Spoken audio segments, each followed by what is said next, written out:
Welcome to another episode of DeadBeatChristian.com, and this is DeadBeat Bob. Today we're going to be talking about words. Not the Word of God, but the words you say out of your two lips, out of your mouth. Your words, I didn't know this. When I first started my Christian journey, I wasn't told this, and I became deadbeat.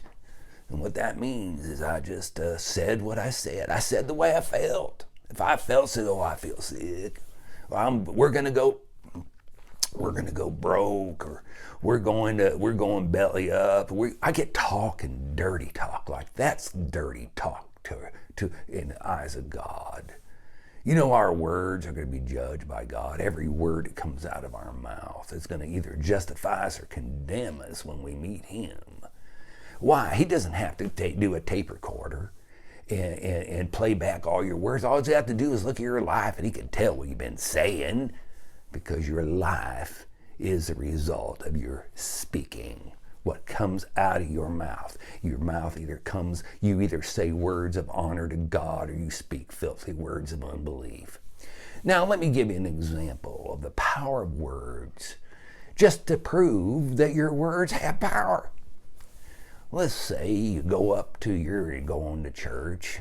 Well, when you can make it, deadbeat, you know what I'm saying? But when you go to church, you go in and you meet an usher. And the usher says, welcome. And they poop, and his breath stinks. You said, brother, your breath stinks. And he all of a sudden, he gets off, all this stuff.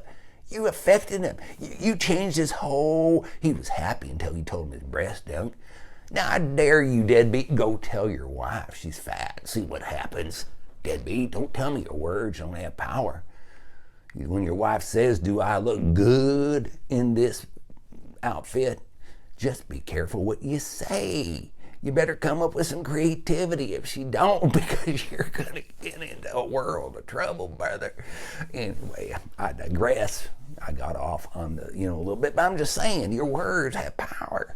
Your words have, what? My wife and I say, well, we can't afford that. And I've said this before, we can't afford this, we can't afford that. Or, boy, we'll never have that. We don't say that no more. No, we're very careful, because we're recovering deadbeats, my wife and I, Edith.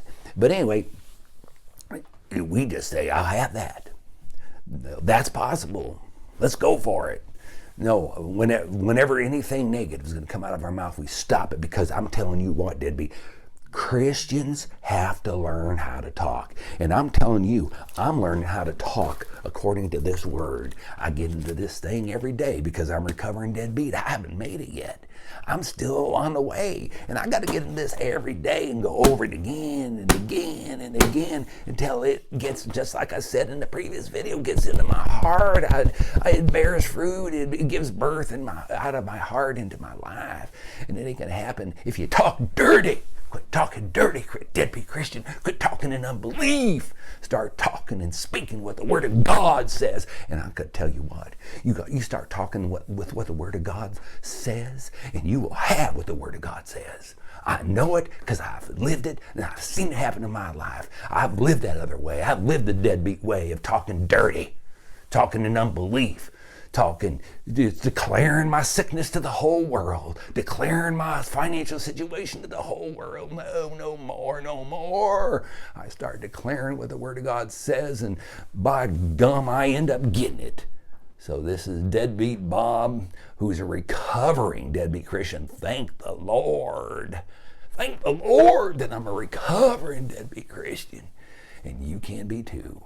So see you next time on DeadBeatChristian.com. Watch your words, deadbeat. Get out of the deadbeat lifestyle and live the life of a believer.